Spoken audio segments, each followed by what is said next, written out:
It is time now for our Critics Corner.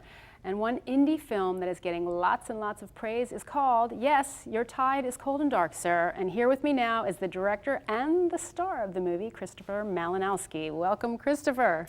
Thank you very much for having me. That's a whole lot of title for me to get out there. Did I do okay? You did great. I got it? Yeah. All right. Well, I'm happy that you're here with us today.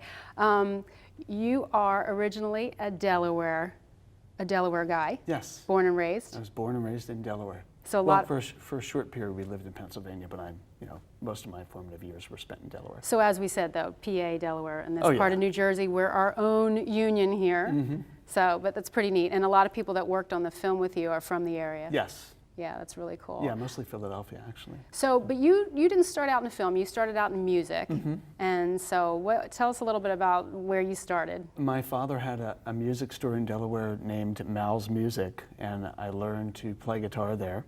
And I began teaching there at a very young age, and I had a couple of bands that I performed in, a band called Freak Show, which was a heavy metal band. And then appropriate name. Exactly. A goth band named The Absurd, and then now I'm in a band called The Collingwood, which is a rock band, an interesting rock band at that. But a very cool name, I have to tell you. Hey, thank you so much. So at some point, you felt, okay, music, I'm going to make the sensible leap to doing films. Because it's so practical. Because it is so practical when you think about it. And you got into filmmaking. And what was your first endeavor, or how did you make the transition between music and filmmaking? My father took me to see a film called Phantasm in 1979 at 202 Drive-In in Westchester, PA. And I became mildly obsessed with that film. And then years later, I decided that I wanted to write, so I went to the University of Delaware as an English major with a concentration in film theory. I wanted to kind of delve into why I might be obsessed with specific films. And I eventually saw a film called Speaking Parts by a director named Adam Agoyan. And it just kind of taught me that films have a narrative beneath the narrative that's shown to people, and I wanted to delve into that a little bit, and that's when I decided, hey, I think I should probably transfer to a film school, and I ended up going to Ithaca College in Ithaca, New York, which is where I finished. Very cool. So this is not a horror film that you have made film. here. You have Not made a leap to a different genre. But tell us a little bit about the film and how it began. Okay, I was seeking financing for the piece, and I met a local entrepreneur named Alan Burkhart. I met with him. I had known him since I was a kid. Through my mother's suggestion, I began talking to him about financing my film. And we had about 3 meetings, and I told him what the film was about, and I told him it was loosely based on the life of my father and my connection to my father and music and loss. My father had died 10 years prior. And Alan Burkhart said that he would finance it, and he ended up financing the entire film. And the title is unusual. Where did the title come from? As I was writing the film, it just spoke to me one night. I know that sounds totally pretentious, but I just heard it. You just came out. Whispering from the ceiling. So you guys, in addition to being in the movie and doing all that you've done, you also did the music for it? I did the music, indeed, plus some other area artists. And tell me about some of the people that worked on it with you. A guy named Richie Rubini, who introduced me to you. My girlfriend, Chrissy Tackett, Amy Cassida, Ted LeBlanc from Chicago, Greg Tigani, Gene Brooks. I feel like I'm going to leave people out, and I'm going to be in such trouble. No. Cinematographer Bob Stewart. There's a lot of good support. Names. We had 56 actors in this film. Oh yeah, a lot of great talent from our area doing some really neat things. So right now the film is, you were talking about, it's in festivals. You're making sort of the rounds in the festival circuit. What's that like? It's frightening. Yeah. Yeah, and it's. Do you feel like you're being judged? Oh my God, yeah. It's both overwhelming and underwhelming. Yeah. We played in New Orleans, we played in New York, we played in Los Angeles, and Houston and London thus far. But going, I'm always psyched to go, and then like moments before the film, I just want to call my mom and disappear. Yeah, and it's a big deal. It's a big deal to get on that circuit. So if people want to see the movie, you are doing a screening at the University of Delaware, Wednesday, April 16th and April 23rd at 7 p.m. Yeah. So what's the reaction been from your friends or your family coming to see you now that you have made this big movie? You know, I think they all feel, I think it resonates with all of them at a feeling and a heartfelt level, but I don't think that all of them understand the narrative. And it is kind of told with a circuitous narrative. So I don't blame them. Sometimes I'm a little confused by it. Well, we wish you great success. We'll be following along. Thank you. Christopher Malinowski, thank you so much for coming. Absolutely. Rock on. Thanks for Rock having on. me. All right.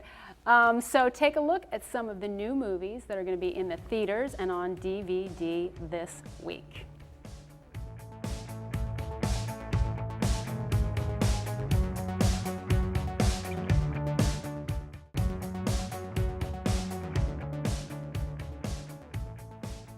Welcome back. This is the part of the show that I like to call All Hart, where we feature someone or an organization that's doing something truly inspiring, someone who is all heart. And this week I want to introduce you to Denise Kinney. She's the Executive Director of Musicopia. Welcome, Denise. Thank you for having me. All right, I love the name, and I'm very partial to music, as we were talking about. Tell me a little bit about Musicopia. Musicopia, it's a not-for-profit organization started by my mom. It's 40 years ago this year. Wow. When they first started to cut the music programs in public schools. And my mom went in, she's a professional violist, to help out, and then other schools started calling, and the organization was born. Amazing. You know, it's not easy for any charity to last any length of time, particularly 40 years. You know, that is certainly, you've made your mark. So tell me how Musicopia is helping kids. You know, we pride ourselves on really meeting schools where they are. And so for some schools that have intact music programs, we're able to go in and do assembly programs. For some that don't, we actually go in and do music lessons. We run an after-school string orchestra for students that learn in public school. We've got about 100 students that meet in Center City after school every Tuesday. We also run a drum line in North Philadelphia and 2 different vocal groups around the city. Yeah, and I'm sure there are a lot of statistics on how the decline of arts in public school system has gone, but tell me where we are at this moment with that, because it is such an amazing part of, you know, growing up and being in school. I had a lot of great programs in public school with music, and it's sort of helped shaped me and really got me going in my career in the arts and in music. But it's on such a decline, and, you know, what opportunities, how little, how much is left in schools for kids to really experience the arts? You know, when my mom started Musicopia, none of the research was out there that showed that music obviously enhances learning. You know, today, the research clearly shows it doesn't just enhance learning. People are happier in life, they get better jobs, and everybody wants music for their children. The problem that we have today is an economic problem, and music's just one of the many victims in the public school. Yeah, it's really, really tough, you know, to see those programs disappear, things that used to be such a staple. And so do you find the kids that you're able to reach are really connecting with what you're doing and what you're offering them after school in these programs? I'm always amazed after I go in, after ensemble's performed, how many of the students say to me they'd never seen live music, because they hear it in their iPods, but they'd never actually seen live performers. And 80% of our work is done in economically underserved or Title I schools. So a lot in Chester, in North Philly, and parts of West Philadelphia. That's amazing to me, you know, as someone who grew up around music and who saw lots of music as a young person, that someone might not ever have seen live music. Incredible. And what do you think the kids love the most? Do they like the strings? What are they drawn to? I guess I'd have to say percussion. The percussion? Yeah, it's hard to beat banging on a drum. A good beat is always a good thing, rockin' and groovin'. Well, Denise Kinney, thank you so much for being here. I wish you well with Musicopia, and I hope a lot of students get to take part in something that's truly amazing. Thank you for having So me. if you would like to nominate someone who's all heart, email our show at hearttv@gmail.com. Thank you for watching, and we hope to see you next week. I'm Lauren Hart, and this is All Heart.